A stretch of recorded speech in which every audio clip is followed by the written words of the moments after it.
voltaic cell. This is one of the simplest cell which converts chemical energy into electrical energy. It was discovered by Alexandre Volta.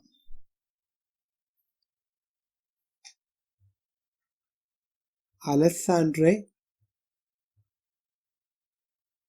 Volta.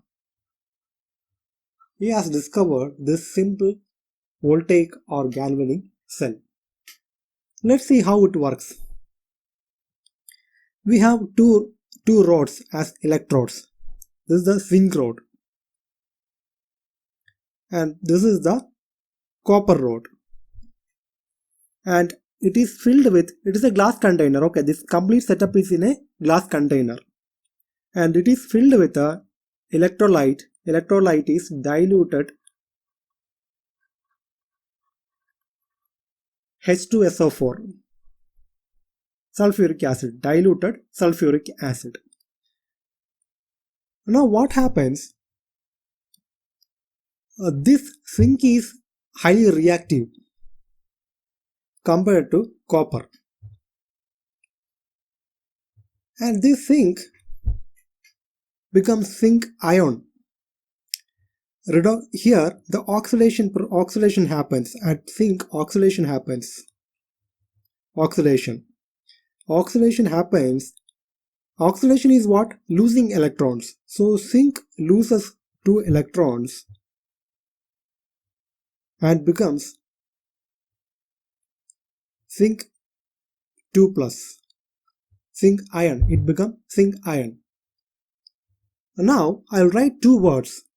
This I have taken from another YouTube video. That is anox. Anox. That means oxidation. This ox means oxidation. Oxidation happens at anode. That is what anox represents. Similarly, one more word is there. Oil rig. Oil rig. Oil rig indicates oxidation means losing the electrons. OL, losing the electron. Rig, reduction means gaining the electron. That is what this is. Better to remember this word. This I have taken from another YouTube video. Okay, now we know zinc is undergoing oxidation process and it is releasing 2 electrons. So here what we have, the zinc will write it. Zinc, what does a zinc does? It becomes 2 electrons releasing plus Zn 2 plus. Now what about the H2SO4 solution? This H2SO4 solution, what happens in the H2SO4 solution? This also dissociates. Dissociates into what? This also dissociates into what? 2H plus. 2H plus and SO4 2 minus. 2 minus. 2 minus. Only 1 minus. 2 minus. So these also become ions. Positive 2H plus, positive ion, and SO4 2 minus, negative ion. Now we are going to connect externally a conducting wire through a load. You can directly connect a conducting wire also. Then what happens?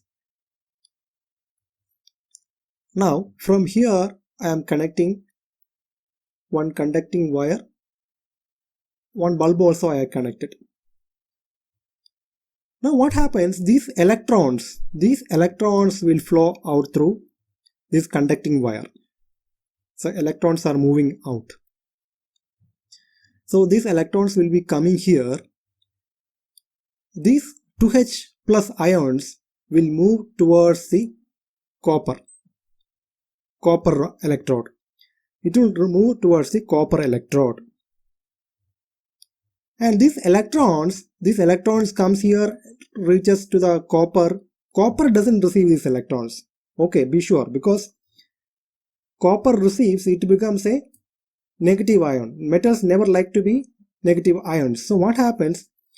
The 2H plus which are moved near to copper receive these 2 electrons here. And see, 2H plus. This 2H plus receives 2 electrons and it becomes H2 gas, hydrogen gas. So hydrogen gas it becomes. So from external path the circuit is complete. Electron has reached and it has reached to the 2H. Now what about it? But still internally the circuit is not completed. So how it will complete? This SO4 2 minus ions move towards Zn2 plus and it forms Zn 2 plus SO4 2 minus. It forms zinc sulfate. Zinc sulfate.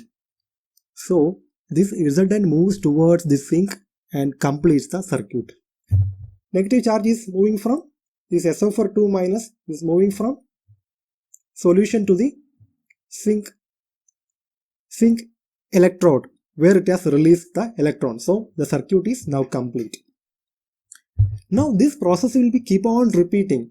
This zinc will split into zinc, ion and electron. That ion will move towards the copper and copper receives these 2H ions moves towards the copper and that 2H ions receive the electron and form hydrogen gas. So like that this will be keep on continuously working very quick. Okay, now what happens once it receives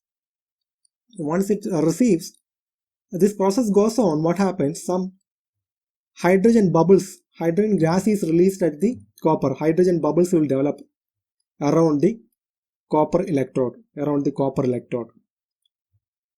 Hydrogen bubbles will develop around the hydrogen. Let me write it properly. Hydrogen bubbles. So hydrogen bubbles will develop across the hydrogen bubbles. Develop across the copper rod. That is a defect. I will tell you about the defect. So I hope all of you understood clearly. This is how it works. And this zinc. Okay, zinc is now. Let me ask you which is the positive terminal and which is the negative terminal of this voltaic cell. Okay. So which is the positive terminal? Electrons are moving out from zinc. So this is the negative terminal. Received by copper. This is the positive terminal of the cell. Now let me ask you one more question. Which is cathode and which is anode? Think about it and answer. Which is cathode and which is anode?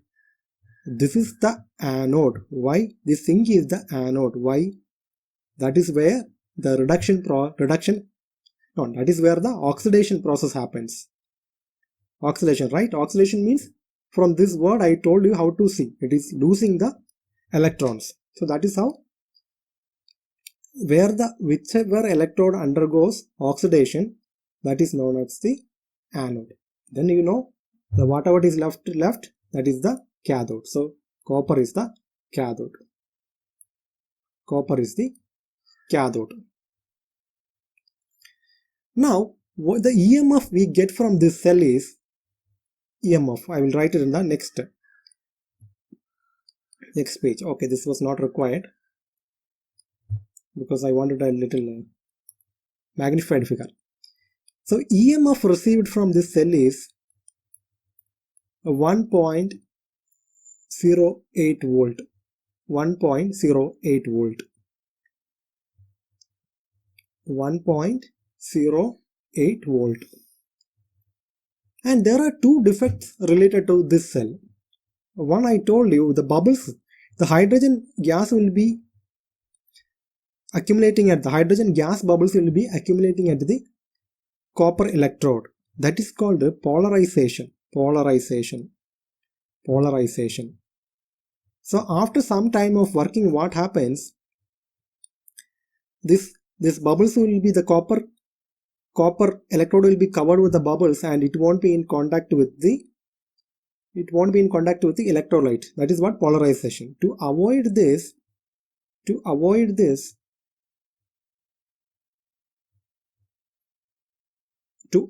this, we can add manganese dioxide.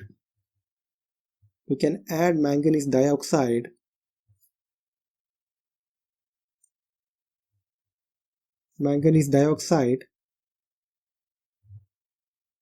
surrounding the copper tube. So it will convert hydrogen gas into water. Not going in detail. Okay.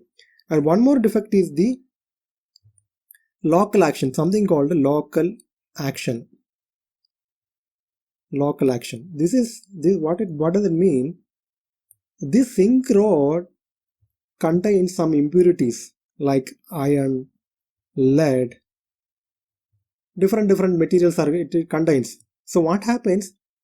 These all metals have different electrovity, reactivity in different. Some are fast reacting, some are slow reacting, like that.